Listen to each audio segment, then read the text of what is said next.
Homes are taking longer to sell, new listings are down, and cancellation rates are creeping up. If you're a buyer, that sounds like good news, like the market is finally loosening up. But that's not the whole story here. Underneath every one of those numbers, something else is happening that headlines keep missing. San Diego's detached market is getting tighter every single month. And if you've been waiting for this market to give you a break, the most recent posted data has something important to say about that plan. All this and more as we do a deep dive into this most recent data for this week's San Diego Market Matters. And I'm Karl, your San Diego Realtor. Now, if you haven't liked and subscribed to the channel yet, here's your opportunity to do it now, or feel free to wait till the end of the video. Either way, thanks for being here and watching.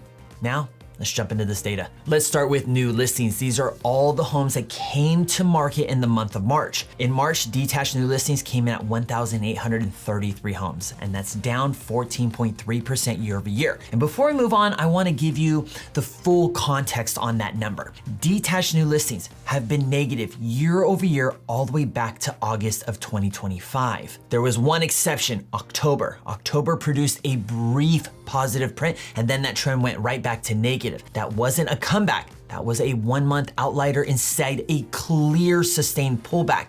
The sellers who were expected to flood the market and return in force have yet to show up. Now, if we look at year to date, new detached listings sit at 5,200, down 13.4% compared to this same point last year.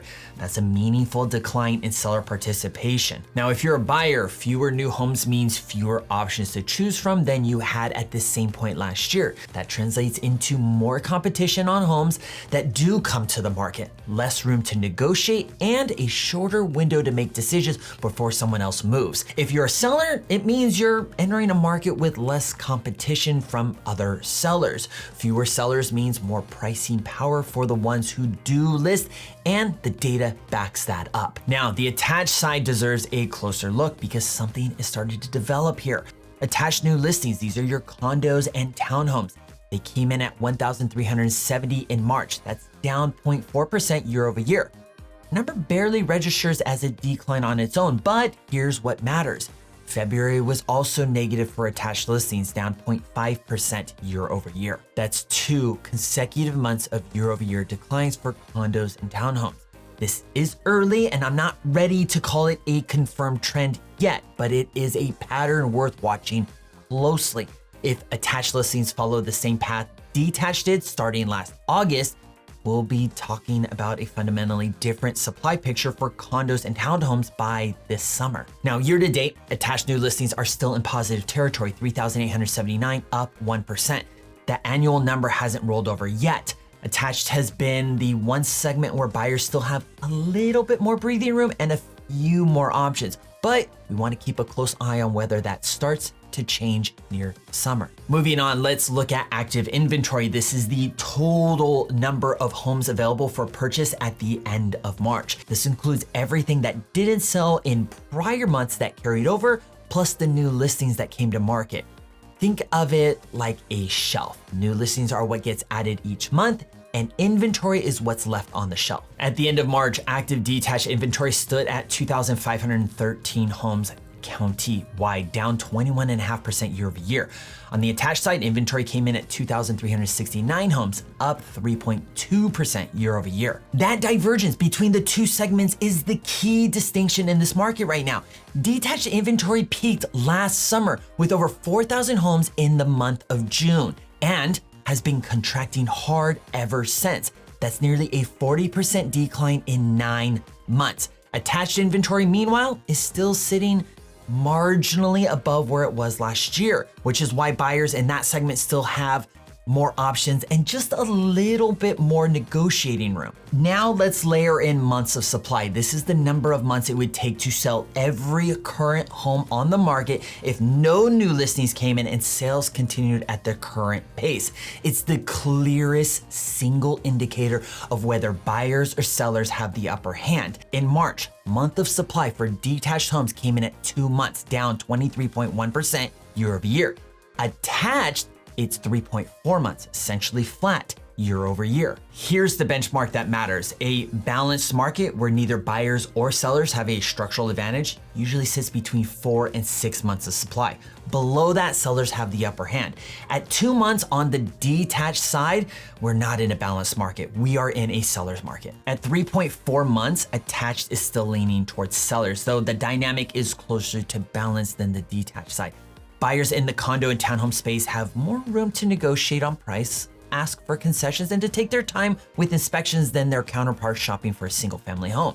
That still favors sellers, but it's not to the same degree of tightness there. And when you tie the months of supply back to what we saw with new listings, that being detached declining since August and attached now showing back-to-back negative months, these inventory numbers are the predictable output of fewer homes entering the market while demand keeps absorbing what's available here. Now let's look at pending sales. These are the homes where an offer was accepted and the property went into escrow during the month of March.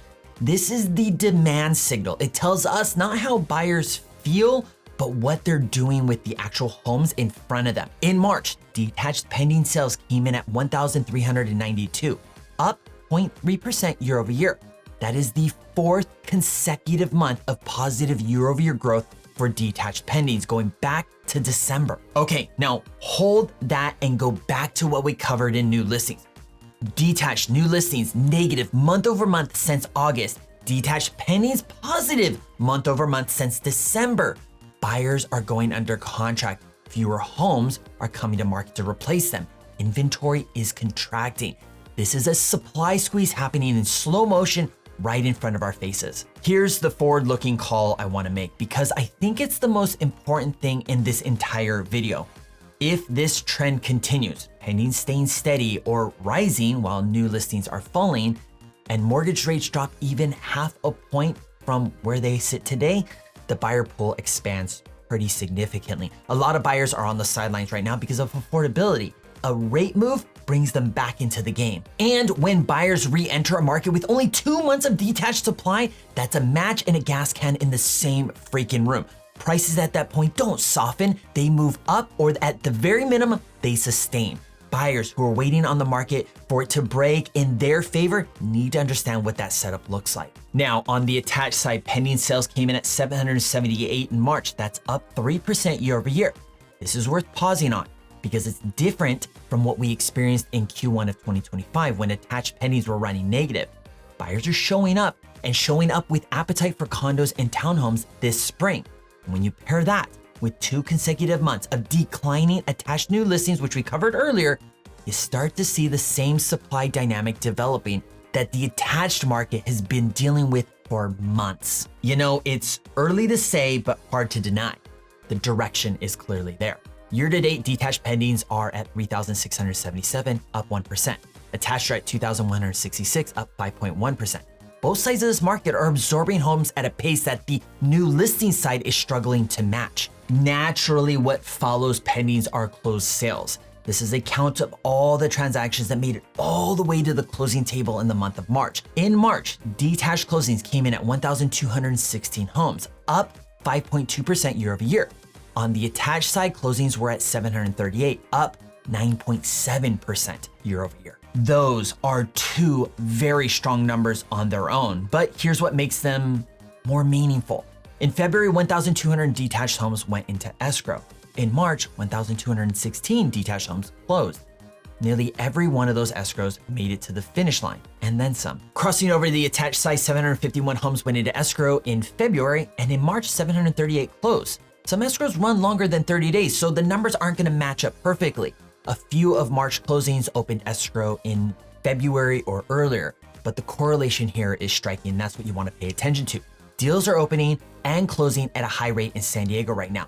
That is not sign of a fragile market. Okay, before we move on, I want to address the national data on cancellations because it's been making headlines here. And if you're a San Diego buyer or seller, you deserve the full picture. Redfin published a report showing that 13.7 of home purchase agreements nationally fell through in the month of February, a record high for that month. In San Diego specifically, the cancellation rate came in at 13.8%, up from 12% the year prior. Here's where the context I feel that most coverage is leaving out.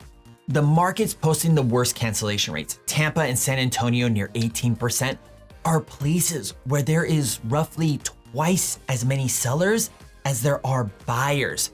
Buyers in those markets can walk away from a deal and find another one within the week. San Diego, Detached, that has only 2 months of supply. That is nothing like Tampa or San Antonio. Buyers here are far more motivated to work through the problems and get to the closing table because the alternative is going back to the start in a market that's super tight. There's also a real mechanism behind some of these cancellations worth naming. When buyers win a multiple offer situation, they are stretching to the ceiling of their qualification to do so. Then they get into escrow and the inspection reveals, let's say, termite damage, a roof that needs a full replacement, foundation concerns, and hey, let's add plumbing issues, tens of thousands of dollars in potential repairs on top of a premium purchase price. At that point, buyers have a renegotiation opportunity. Some sellers will adjust the price or offer credits to keep the deal together. And a lot of deals do survive. But when a seller holds firm and won't bridge the gap, those buyers have no choice but to return to market. That's the mechanism driving some of the fallout numbers. And with inventory tight across both segments right now, that dynamic isn't likely to ease anytime soon. Fewer homes means more competition. More competition means more buyers stretching to win. And more buyers at their qualification ceiling means more deals at risk the moment the inspection report arrives. Now let's talk about pricing. The numbers here tell two distinct stories depending on which segment you're looking at. Median sales price is the midpoint of all sales in a given month. Half the homes sold above this number, half sold below it. In March, the detached median sales price came in at $1,100,000, up 2.4% year over year. That's 5 consecutive months of positive year-over-year growth in the detached side, going back all the way to November. If we look at year-to-date, the detached median sits at $1,078,550, up 2.7%. This isn't a one-month event. Detached prices are holding firm and grinding slowly higher, consistent with a market where supply is compressed and demand is absorbing what's available. But on the attached side, the numbers are still negative year over year, and the trend is moving in a direction worth watching closely. In January, the attached median was down 4.7% year over year. In February, down 3.7%. In March, down 1.1%, landing at $670,000. That's 3 consecutive months of the gap narrowing. The attached market hasn't crossed into positive territory yet, but if this trajectory holds, we are not far from it. The data is moving clearly in one direction, and that direction is upwards. Moving on with the updated version of the never-ending story for San Diego, days on market. This metric tells us the average number of days between when a property is listed and when an offer is accepted. It's one of the first indicators of whether a market is gaining or losing momentum. In March, detached homes averaged 37 days on market, up 8.8% year over year. Attached homes averaged 45 days on market, up 12.5%. Those year over year increases sound significant, but 37 days for a detached home in March is not a distressed number. We got spoiled during the pandemic frenzy for years when sellers in North Park and Ocean Beach were reviewing offers on Thursday before the home had even had a sign in the front yard. That was not normal. What we're seeing now is closer to a normal market. What the data is telling us is that sellers aren't cutting prices to compensate for the extra time. Pricing isn't softening to meet this extended market time either. The market is moving at a sustainable pace here, not a distressed one.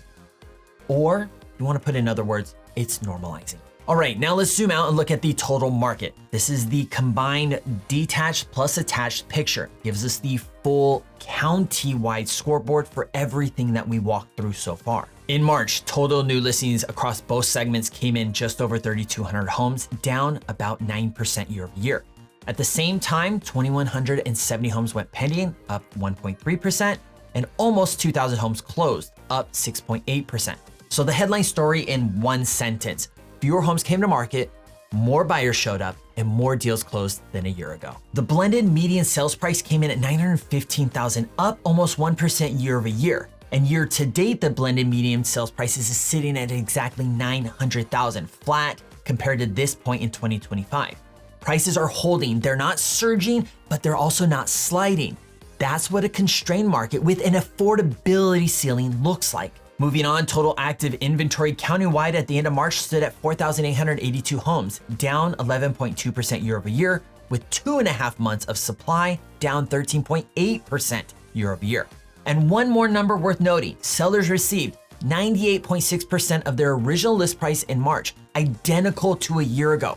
Sellers are not discounting to move homes. The market is absorbing what's available at or near asking price. Now let me bring in some additional national context on affordability because ATTOM Research released their Q1 2026 home affordability report, and there's a data point in it worth sharing.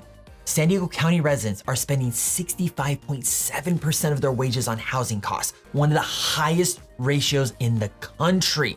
That affordability wall is what's preventing prices from running higher, even as supply continues to tighten. But here's the part of the same report most outlets didn't lead with. Between Q1 of 2025 and Q1 of 2026, wages in San Diego grew faster than home prices. Prices held essentially flat while wages nudged upwards. The affordability gap is still enormous. 65.7% of wages towards housing is not something that is resolved in 1 or 2 quarters. But the direction changed. For the first time in years, the affordability situation in San Diego is moving slowly, but it's moving in the right direction. That's not a solution, but it's a meaningful shift in the trajectory. Heading into the rest of 2026, the detached market is set up for price stability at the bare minimum. The attached market is now showing early signs of the same direction, with listings pulling back and pendings rising. And if that continues, the breathing room buyers currently have in the condo and townhome space is going to shrink and disappear pretty quickly. The question isn't whether San Diego is a buyer's market. The data settled that. The question is whether affordability improves fast enough to let more buyers participate before the window gets any freaking smaller. I'll keep tracking this data every month and bringing you the numbers so you're not guessing based on the headlines. And that's a wrap. I hope that this data update was helpful and valuable for you to get a better pulse of what the market is doing here in San Diego. If you're looking to buy or sell here in San Diego, my contact info is in the description below. I'd love the opportunity to work with you. Be sure to like and subscribe if you haven't already. As always, I'm Karl, your San Diego realtor. I'll see you in the next video.